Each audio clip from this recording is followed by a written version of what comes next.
Bonjour et bienvenue dans le podcast Les Affranchis, le podcast des audacieux qui osent bâtir leur propre modèle de réussite. Je suis Laetitia et je serai ton hôte. Entrepreneur, visionnaire ambitieuse et implacablement libre, je guide les bâtisseurs atypiques, les parents ambitieux et les esprits libres pour transformer leur vie en véritable œuvre d'art. Si tu veux bâtir une vie où beauté, simplicité et ambition se rencontrent pour laisser un héritage puissant pour toi, tes enfants et le collectif, alors tu es au bon endroit. Plonge dans cet épisode une dose d'inspiration, une claque d'audace et peut-être le déclic. Cet épisode va certainement être un peu challengeant dans les termes que je vais utiliser et tout ce que ça remet en question. Donc, écoute-le à un moment où tu es prête à recevoir ce type d'informations.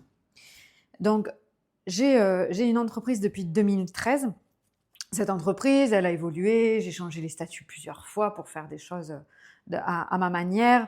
J'ai aussi déménagé à l'étranger, donc j'ai dû fermer mon entreprise en France, la réouvrir à l'étranger tout en faisant la même chose avec les mêmes clients, etc. etc. Donc voilà, ça, c'est quand même important à dire par rapport à ce dont on va parler aujourd'hui.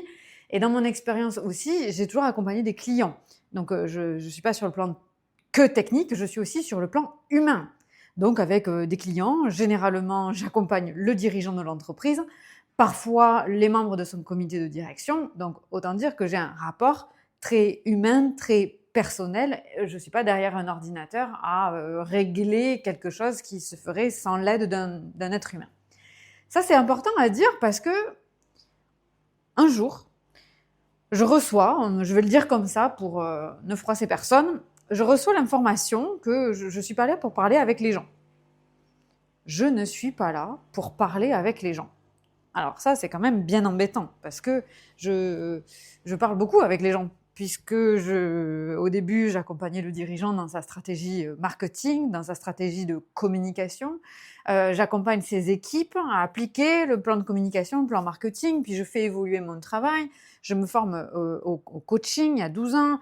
Je me passionne pour ça, puis PNL, puis je me forme à l'hypnose ericksonienne, j'ouvre un cabinet. Donc, je suis vraiment en contact direct avec les gens, et particulièrement les entrepreneurs, qui sont des gens qu'on n'écoute pas beaucoup, somme toute. Donc, waouh! Je reçois cette information et je me dis, d'accord, moi, je m'abandonne toujours à l'information que je reçois, c'est-à-dire que je la mets en place tout de suite, mais là, je ne comprends pas comment je vais y arriver. D'autant qu'à ce moment-là, j'ai des clients qui ont des contrats longue durée avec moi. Longue durée, dans mon langage, c'est plus de 6 mois, plus d'1 an. Donc ça veut dire que c'est des gens qui sont chez moi, leur contrat est déjà entamé depuis plusieurs mois, de nombreux mois restent dans leur contrat et je me suis engagée autant qu'ils se sont engagés à travailler avec une certaine méthodologie, notamment avec des réunions chaque jour, chaque semaine, chaque quinzaine, chaque mois. Donc, je me dis, je ne comprends pas comment je vais passer d'un modèle de business où j'ai un lien avec les gens, j'ai un rapport avec les gens, j'ai des réunions, même si je suis déjà à distance, à un environnement où je ne parle plus avec les gens. Voilà. Ou bien ça veut dire, je mets la clé sous la porte et je recommence tout à zéro. Mais je comprends que c'est pas ça. C'est juste qu'il me faut revoir une organisation, mais qui existe de la même façon depuis plusieurs années. Donc, c'est quand même pas très confortable comme un message reçu. Et je décide d'aller de toute façon jusqu'au bout des contrats qui ont été signés et qui sont en cours, puisque de fait, par contrat, je suis liée à livrer une prestation telle qu'elle a été décidée avec mes clients. Et voilà, par souci de professionnalisme, tout simplement. Et donc, dans tout ce que je crée, à partir de là, je me dis, OK, comment je vais faire pour parler aux gens au lieu de parler avec les gens? Et la première chose que je me demande, c'est est-ce que je parle vraiment bien avec les gens? Déjà. Parce que c'est pas parce qu'on a une réunion qui est mise en place qu'on parle forcément avec les gens, parce qu'il y a des gens qui ne sont pas écoutés, ils ont besoin d'être entendus. Quand on écoute quelqu'un qui a besoin d'être entendu, on ne parle pas avec lui. On l'écoute parler de lui à lui, avec lui-même. Donc, on n'est pas vraiment tout à fait dans l'équation. Donc, j'essaye déjà de définir exactement ce qui se joue dans ces moments où je crois que je parle avec les gens. Et à ce moment-là, je prends la décision que toutes les choses que je vais créer avec mes clients en cours et avec les futurs clients seront liées à cette phrase. Tu parles aux gens au lieu de parler avec les gens. Et il y a une première chose que je fais immédiatement, c'est arrêter l'application Zoom. Alors moi, quand même pour remettre dans le contexte, moi je ne suis pas un entrepreneur du Covid. Hein. C'est-à-dire que je suis à 100% en digital depuis déjà 3 ans avant le Covid et j'y étais à 70% toutes les années précédentes. D'accord ? Donc, on va dire que la majorité de mon activité se base à distance depuis 2017. Et avant, elle était à 70% entre 2013 et 2017, d'accord ? Donc, moi, j'ai pas découvert Zoom avec le Covid, quoi. Hein. C'est une application qu'on utilise avant. Il n'y a pas beaucoup de concurrence raisonnable, voilà. Et donc, quelques mois après le Covid, donc au moment du boom des visios, je décide d'arrêter les visioconférences. Puisque dans cette réflexion, je comprends qu'en fait, on a déplacé le problème. On est passé d'entreprises tout à fait classiques où on pouvait aller dans son bureau se demander des choses, à de la gestion de mails qui n'a pas fait gagner du temps, qui a fait en perdre, qui génère beaucoup d'anxiété, qui demande beaucoup d'organisation et de structure, ce qui n'est pas donné à tout le monde, hein, puisqu'on ne naît pas avec les mêmes capacités. Et donc, je me dis, en fait, on a ajouté plus de problèmes qu'on a améliorés, sans parler de l'impact écologique, bien entendu. Puis ça a été avec le téléphone, ça a été avec le mail, et puis ça se rajoute avec les groupes de travail, les Slack, toutes ces fonctionnalités qui permettent soi-disant d'être plus efficient, mais on se pose toujours la question, qui sait que ça permet d'être plus efficient ? Et on n'a pas toujours la réponse en fonction des profils. Donc je me dis, qu'est-ce qui était efficient ? Et ce que je vois comme efficient, c'est que chaque fois que je demande à mes clients de ne plus être sur Zoom, ils rejoignent le rendez-vous en étant en mouvement.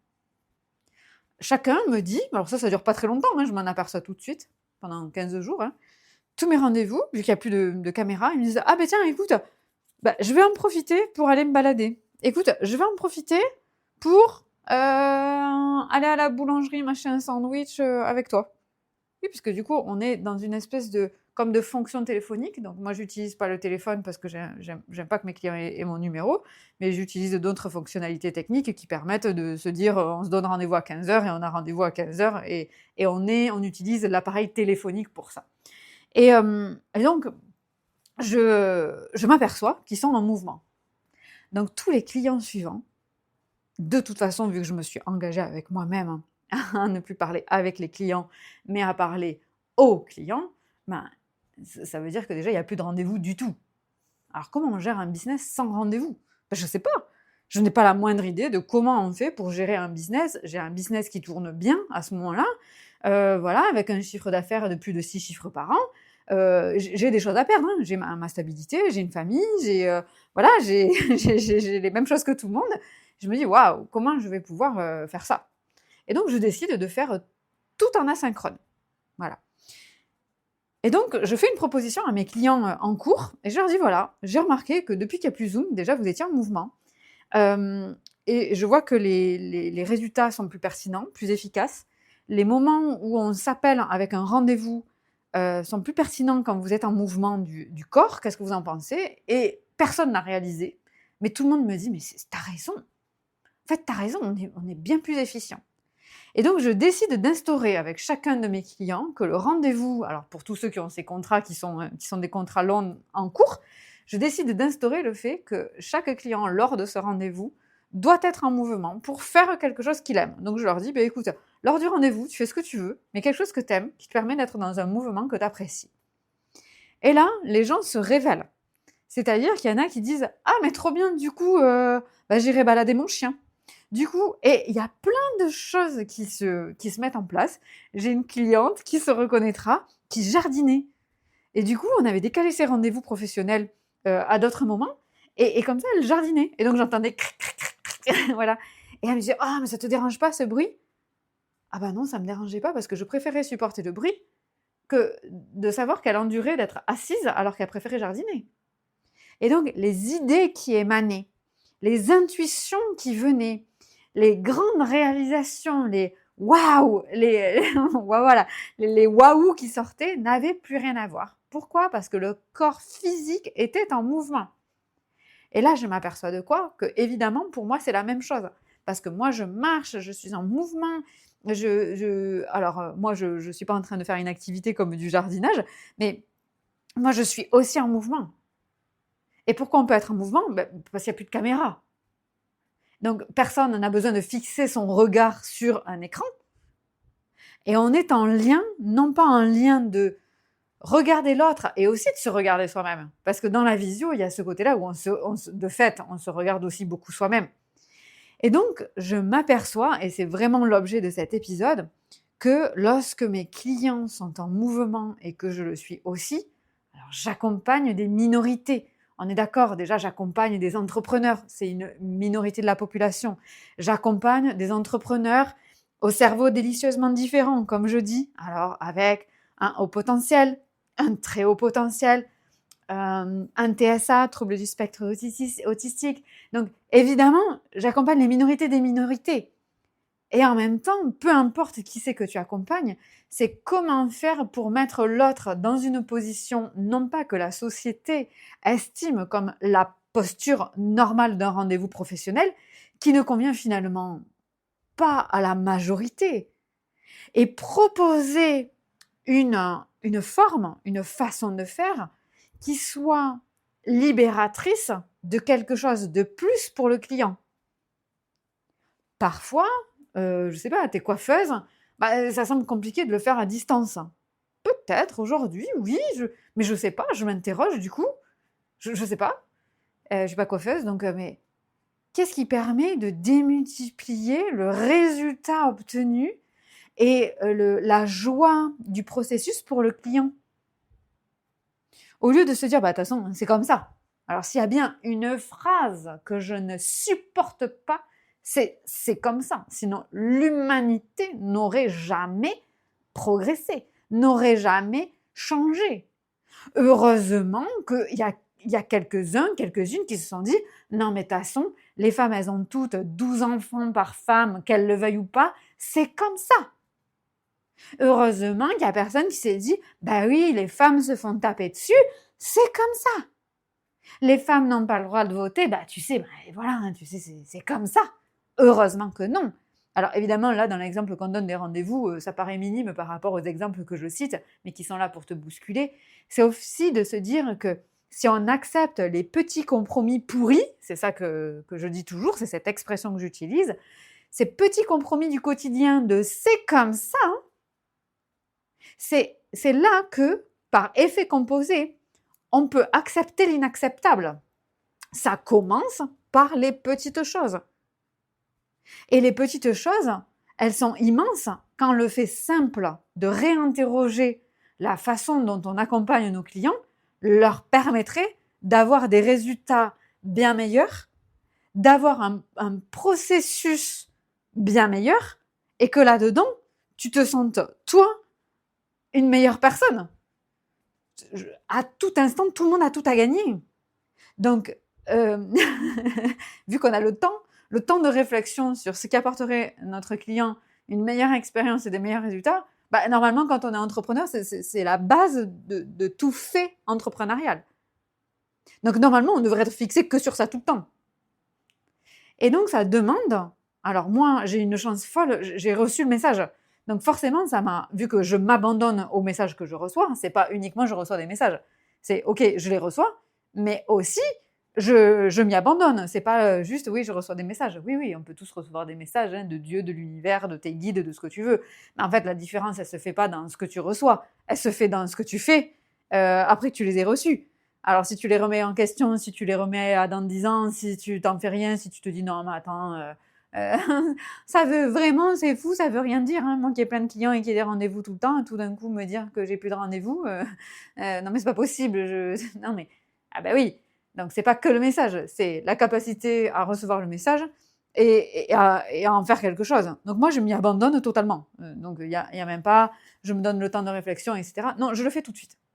Donc c'est ça qui m'a amené à ce moment où je réfléchis. Mais tu vois, tu n'as pas besoin d'avoir attendu un message. Tu as mon épisode de podcast aujourd'hui qui te permet de te poser et de te dire, OK, quels sont les critères, les façons dont mon client et moi, nous pourrions avoir ensemble un meilleur processus de relation.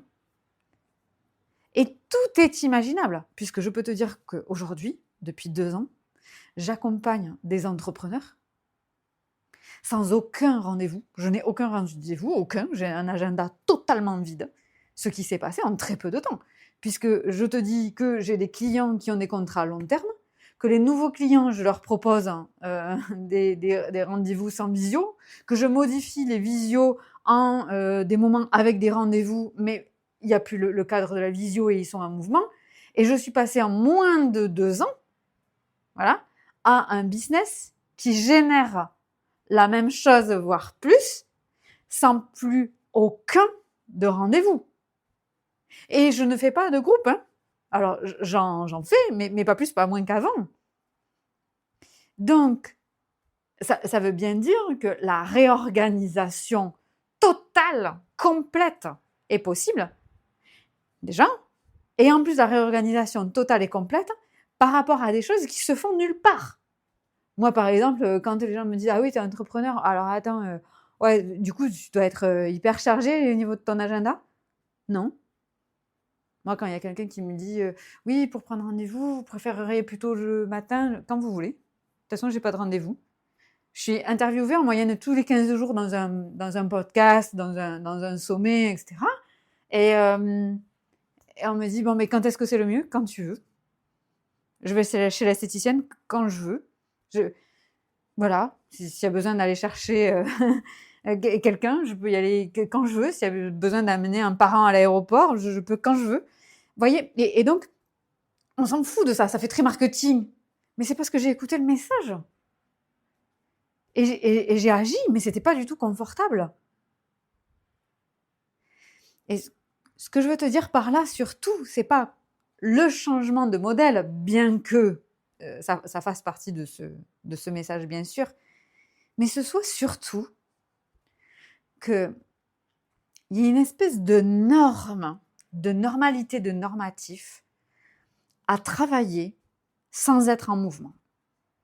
Et ça, c'est unique à la société de manière très récente. C'est la moitié d'un clin d'œil à l'échelle de l'humanité. Et ce que j'ai observé, c'est que la créativité, l'intuition, les grandes idées, la joie, ça se fait souvent en mouvement. Alors, il y a des choses qu'on dit en ligne qui me semblent être enfoncer des portes ouvertes, où on entend dire « Oui, bah alors moi, c'est quand je suis sous la douche, j'ai passé 8 heures devant l'ordi, et c'est quand je suis sous la douche que j'ai mes meilleures idées. » C'est pas sous la douche, c'est quand t'arrêtes d'être statique.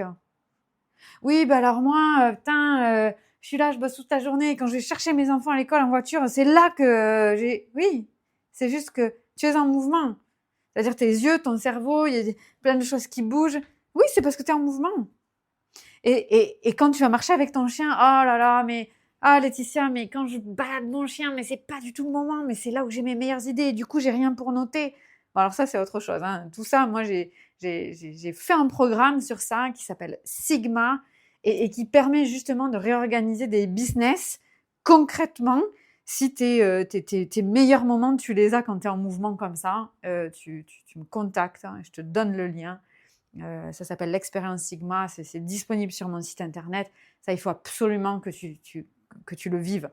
Et donc, c'est possible d'avoir un business qui est lié aux plus grandes idées que tu as quand tu vas promener ton chien. Alors, moi, j'ai pas de chien, mais je fais d'autres mouvements. Je suis comme toi. Et c'est comme ça que j'ai un business qui fonctionne. Mais c'est pas moi, Laetitia. C'est nous, parce qu'en fait, on est fabriqués comme ça. C'est parce qu'en fait, ça devrait être comme ça, réellement. C'est que le reste est un non-sens.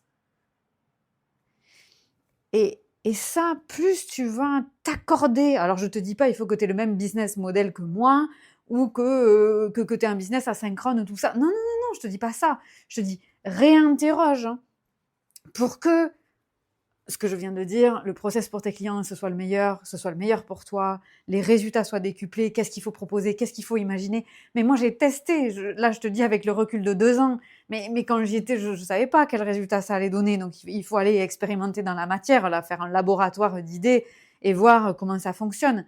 Et en se disant que tout évolue, et si tu veux faire des autres choses, tu pourras. Enfin, on est très libre, c'est pour ça qu'on est entrepreneur. Mais ça demande ce temps-là de voir quand est-ce que toi-même, tu te sens bien, tu te sens rempli.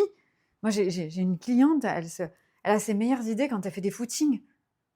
Ok, mais comment on fait?